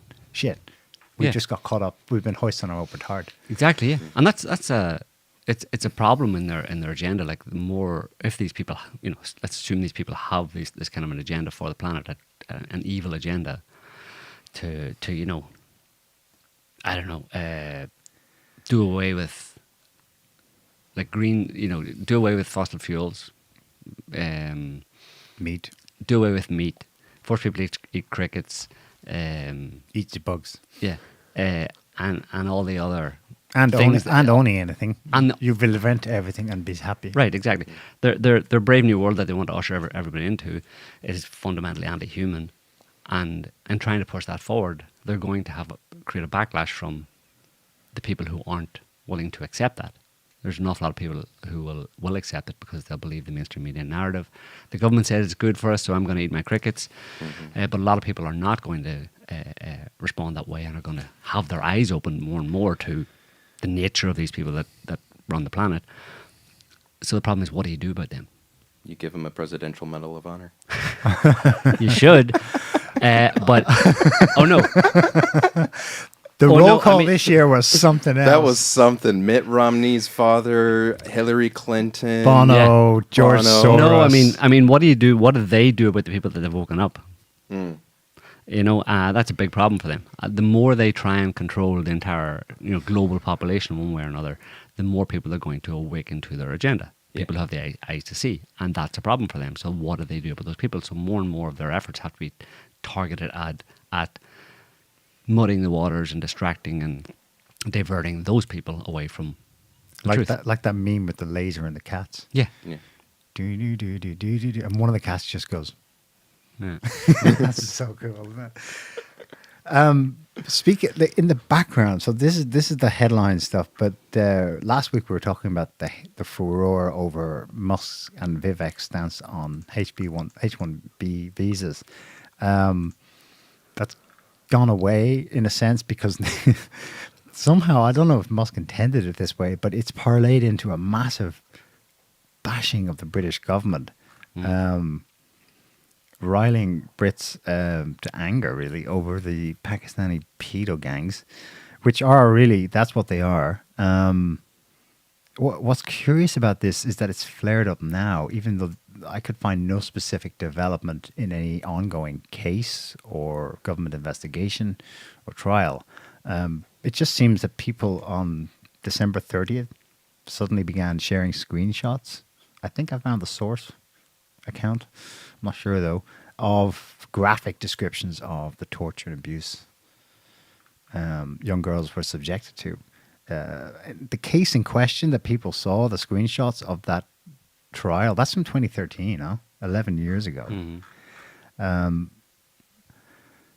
It's a real thing. It's a real problem. Is it ongoing? I'm pretty sure it is, because the British government has generally politically tried to just hush it up because more racism, and that's totally backfired on them. But like I say, my main interest here is what is Musk? Has he got a plan? He's pushing for regime change here. He's calling for Charles, I petition you. You've got to get rid of Starmer. We want elections now. And the British media is like, what the fuck? It's an onslaught of. And the AFD in Germany. And the AFD the week before that. He's gonna regime change all of Europe. Let him turn on Macron. It's like his first Dun, dun. job in Doge isn't to clean up the US government. They want to sweep Clean out. up the world, but that's America's mandate. World policeman. Well, no, but world policeman of the fuzzy wuzzies way over there. But you've never seen the US government turn on the strategic partnership with our greatest ally. No, but they are world policemen, and if you get a new administration in with people like Musk and Trump, then they can turn that on their allies, because America has no friends. It's only got interests. Isn't that right? Yes. Hasn't that always been true? Yeah, but they've never been so open about it. They're in, Usually they're do it in complete tandem usually with do it whatever covertly. London says. I've never seen such a direct Well, that's clash. London. But what about its allies in general? Its European allies. Usually it's covert. I mean, Spying, the blackmail. fact that they have no friends, only interests, has always been is the reality, and has always played out. It's just played out covertly behind the scenes, and the friends, quote unquote friends or allies, never said anything about it. But with Trump and Musk and this new administration coming in, it's like that maxim of America has no friends, only interests is going to be openly engaged. No point in being behind the scenes about it, you know.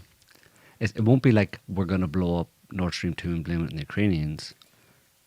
i.e. fucking over the German economy, it'll be, we're going to blow up Nord Stream 2, and or else you better do what we say. Do you know what I mean? It'll be open, you know. And also it'll be, Stormer needs to go, UK government is corrupt, get rid of it, don't like what they're doing, those Germans, fuck them too, bunch of Nazis, bring the AFD in. They'll be saying all this stuff openly and doing all this stuff openly. Breaking news on this is this. It's at first he was supporting Farage. Look at this headline now. He wants. Elon Musk says Farage doesn't have what it takes as Reform UK leader. As Reform UK leader describes the comment as a surprise. Well, yeah. I mean, well, I agree with him. Farage doesn't have what it takes. Farage had the opportunity to take over the Conservative movement in the UK in 2016 over Brexit. Yeah. And he backed away from it. He let the Conservatives, because he's a bit of a douchebag. Like, I mean, he's too inured in the establishment politics in the UK. Only someone like Musk can take a look at this whole situation and say things like that, because he's not a politician. Yeah. I mean, he's saying the stuff that I would say, or any of us would say, if we had his voice and felt we had the political leverage and power to actually do it. He would say all this stuff. Yeah. And you'd be able to see it. You know, you'd be able to see it behind the scenes. You'd have access to the kind of political information, you know, within Washington D.C. It's interesting he's saying this after, you know, he's going to be the head of DOGE, whatever, Department of Government Efficiency and stuff. He's obviously already, in the last 2 months, whatever, since he seems to have the Trump administration has started the transition process, and Musk as part of that, he's obviously getting a lot of access to information, and I think it'll be interesting. And this is obviously happening with Trump's blessing. Yeah, probably. Trump wants the regime change the UK. Yeah, for sure. But there'll be a lot more of this. Like Musk in particular, you know, Trump isn't saying stuff like that, but Musk is saying stuff like that. Yeah. And Musk is saying, because Trump at least now is a politician, because he spent at least one administration in the White House, and he's been around that whole arena for the past 8 years. In messages, right? He knows. He's learned the lingo. But Musk is super new, and he has no. He's autistic, partly autistic. So he's having his eyes open. He's like, holy shit, because he's getting all this information as part of the transition team, and he's going, oh my god. I bet he's been told how the deep state workaround comes from Britain often. Like we all saw that, I suppose, but he will have seen something else beyond just the Steele dossier of how MI6 loops back into the UK. But there's also a personal reason. He would have had direct experience, not 6 months ago, of how the British regime, as opposed to the recently elected official cabinet, operates. I think it's just 6 months ago. Oh wait, yeah, that's the right link.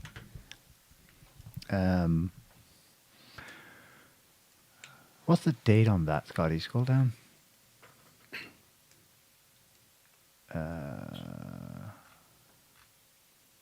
Holy shit, it's 2 months ago. Of course this is directly. Look at this is direct. This is him swinging back. So group that wants to, quote, kill Musk Twitter shares address with Labour Together. Labour Together is like a, don't know what they call it, like a PAC in Britain, you know, the American version. Anyway, it's called the Centre for Countering Digital Hate. Remember this?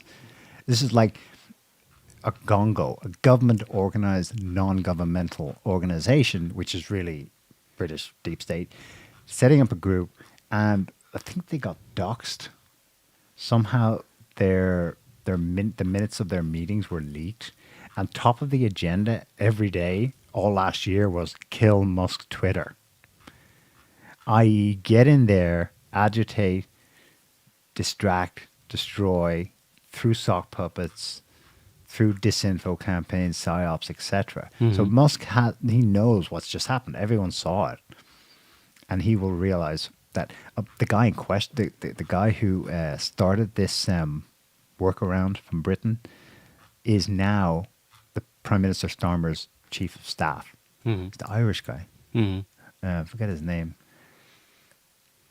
Paddy McDouchebag. Yeah, that's his name, I believe. So yeah, I wonder if this is him directly swinging back. This is partly why he's been so hyped up on this, hopped up on. Yeah, but you can expect this to increase as well as Trump, because they haven't even taken over yet. Yeah. There's another 2 weeks before they actually take over, and then once he's in there, access to information about what's really going on and the kind of stuff Musk's going to say. Maybe he'll put a target on himself, like. For assassination. he's been candid about that. He says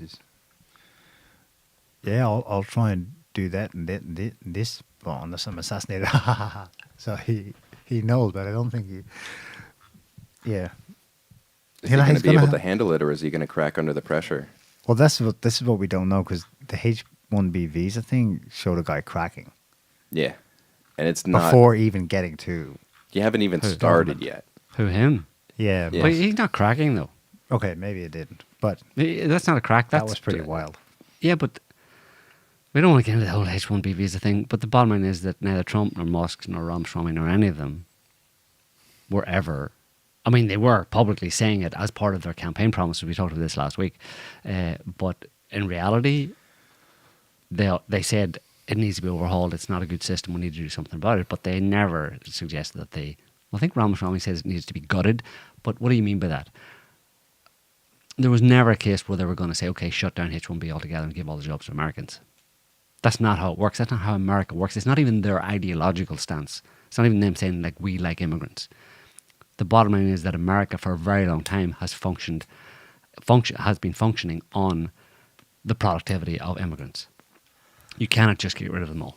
And if H-1B is, okay, it needs to be modified or changed or streamlined in a certain way, but the idea of just getting rid of it altogether was always a ridiculous thing for anybody to turn around and demand that either Trump or Musk adhere to. Like take a hard line on this. H-1B goes. Never again. No more. Not one more Indian into this country. They were never going to do that. So to say that he cracked on it, like that was his former position, which it wasn't, and that some I'm thinking more about his. And some deep staters came in. It was just his really. It was. He cracked in terms of behavior. Yeah. That was all I was saying. But that was just that he, his reaction to people's stance on that, and particularly after, what was it? Eric Weinstein's article started gaining traction again, where he detailed the reason for the H-1B visas being to reduce PhD wages, et cetera, et cetera.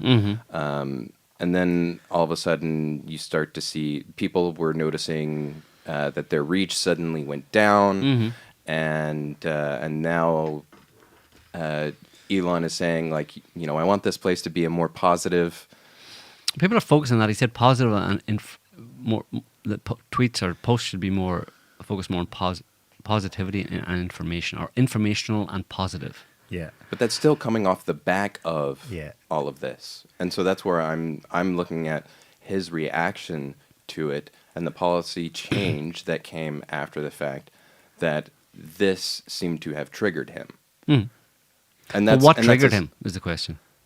And is it some, and does his reaction have anything to do with him being somewhere on the autism spectrum?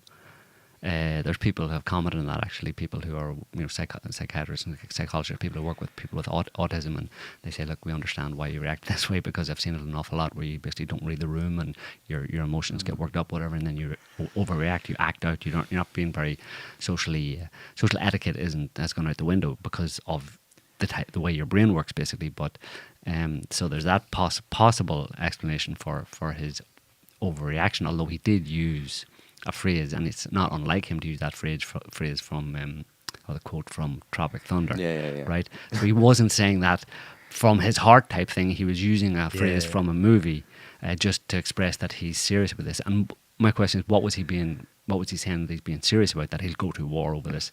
The racists. Was the people who were jumping on race. I mean, he would say anyway that it was the racist element where they were these people were clearly against H-1B visas for racist reasons rather than for any Make America Great reasons. And saying that to someone like Trump, or to Musk, or even to Trump, both of whom employ a lot of people from other, not only naturalized or Americans, indigenous Americans, let's say, Native Americans. What's the phrase you use? Anyway, because Native Americans has connotations. What did you use last week? You described, instead of using, if I want to say a native-born American, Native-born American, native-born yeah. American, not Native Americans. 'Cause Yeah. They're native at this point. yeah, but that 400 that gets years. confusing. Anyway, native-born Americans. My who family's who been are, there for hundreds of years, so Right. I'm calling myself a native. You're a native-born American, but people who are born in America of other races and cultures, Yeah. and people who have come in on visas from other countries, both Musk and Trump employ a lot of those people, and like them, and are friends with them. So put yourself in their position, and you see a bunch of racists coming out and saying that kind of thing, and especially Musk. Trump hasn't said anything really on this, but anything explicit. But Musk was very explicit about it, and given his Asperger's type condition and the fact that he's got a lot of his best friends are Indian, you can maybe understand why he took that stance. Whether that means he's going to double down on H-1B visas and say screw the American worker, screw the native-born American worker, I'm going all out for the Indians. Mm-hmm. I don't know. I don't think we can say that. We'll have to wait and see. And you know? then, But from again, how are one you day going to the determine? next, racism bad must be rooted out into the Pakistani grooming gangs issue. Exactly. Do you think he noticed the irony himself, or is he doing this thing? Well, but it's not even an irony in good that point. respect, because he's talking about for example, people he knows and employees and friends of his who are nice Pakistanis and who are nice Indians. And here he's in the UK, course, he's yeah, talking yeah. about evil Pakistanis. So he would be an equal Systematic. opportunity. He's not. He would be the last person in his mind who you'd be able to accuse of being racist or super anti-racist. He's like neither of those things. I'm against malfeasance and evil in this world, and I want to stop it. So he's actually a liberal. Musk is actually a liberal. Yeah. At heart, Yeah. but he's not a libtard. Yeah. In the sense that he doesn't have that, what do you call it? What's the taste bud? The Care Foundation taste bud, where anybody who's a minority or anybody who is just superficially seen as being in some kind of a oppressed, or can in any way be described as being oppressed, then they have to get my support. That's a libtard, right? Yeah. Because there's libtards in the UK who would say, who would criticize anybody for talking about the grooming gangs in the UK because you're being racist. So they would prioritize Yeah. just the basic generalized concept of racism. If it smells a little bit of racism, then I have to be against it. Yeah. Even if the people that are involved, Victims. that I'm supporting, are actually rapists. So that's why it's called libtard, because there's no thought behind it whatsoever. But with Musk, it seems to be that he's just, there's good and there's bad, and they're pretty obvious. You know what I mean? They're pretty clear. And he'd call out certain things. So when he had that reaction on Twitter, he was calling out what he saw as actual racism against people that he's friends with. Whereas he has no problem calling the Pakistani grooming gangs in the UK a bunch of sadists who need to be put in jail, along with the government that cover it up. Yeah, Right? That's not liberal. Like it's more No, no. libertarian than anything.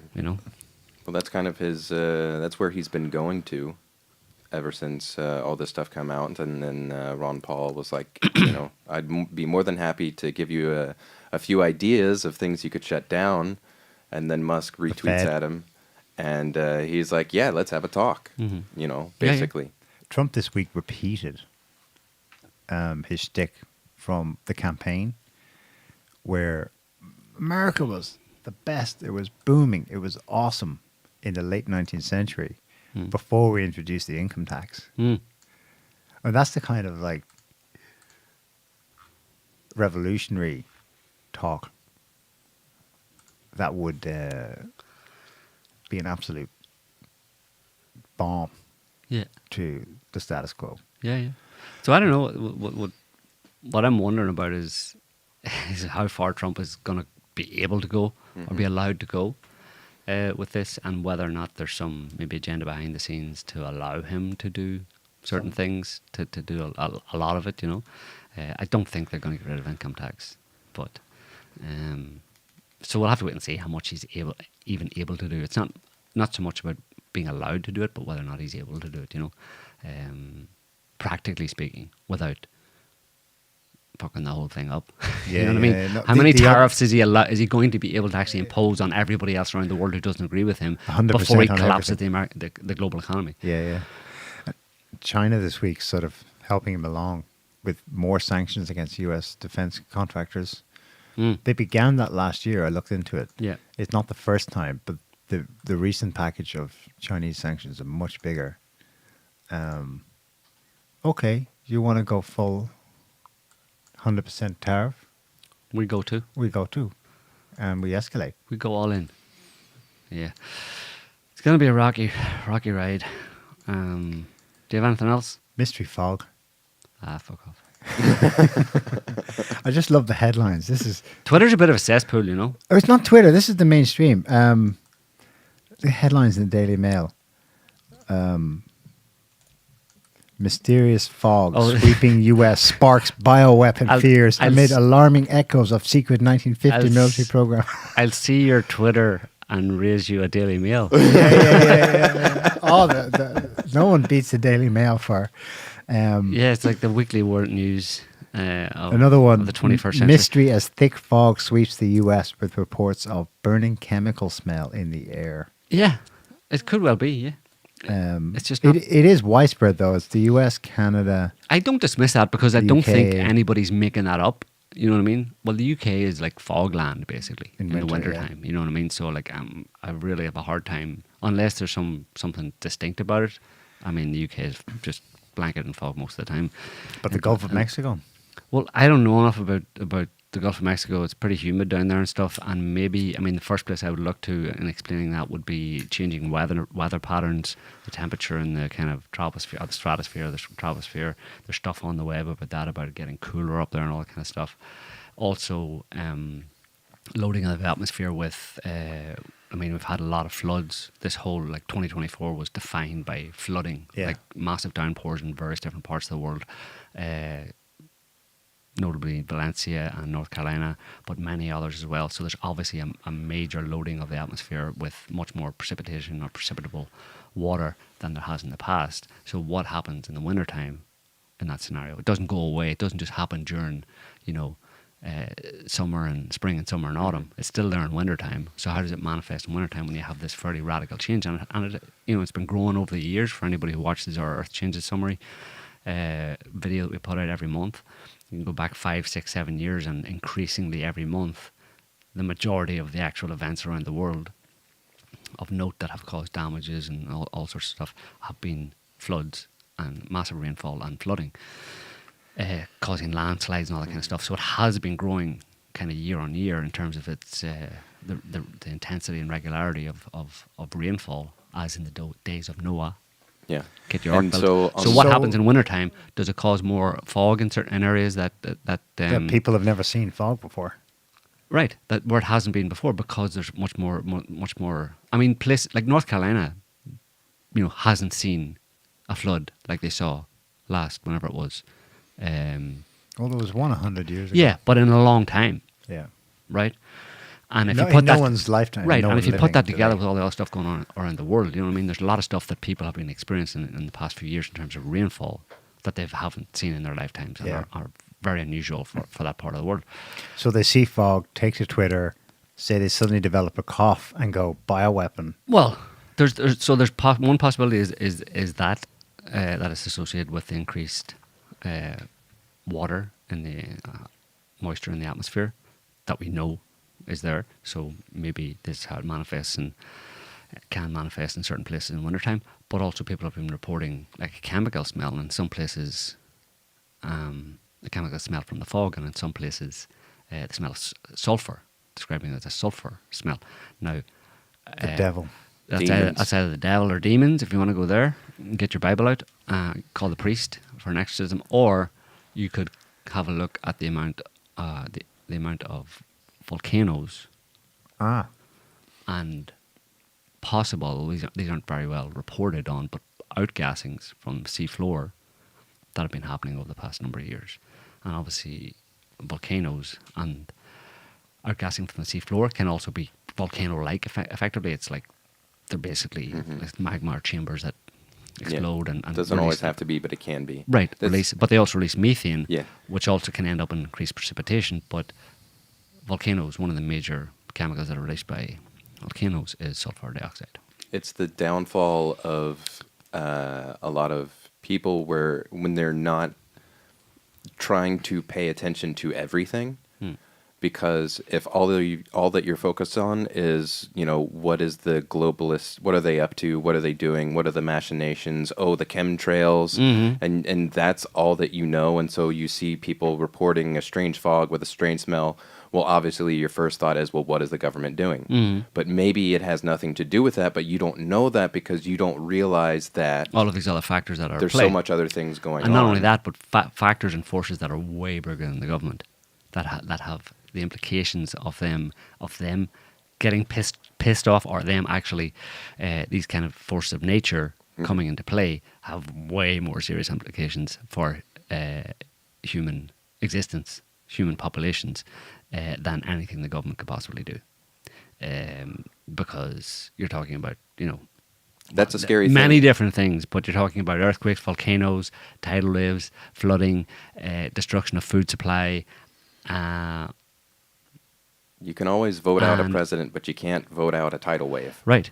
Yeah, for sure. And it's not just dramatic things like that. It can stuff that's creeping up, you know what I mean? That's building up, and then it reaches a tipping point, and you're even talking up to and including a kind of new mini ice age that will put pay to your food supply.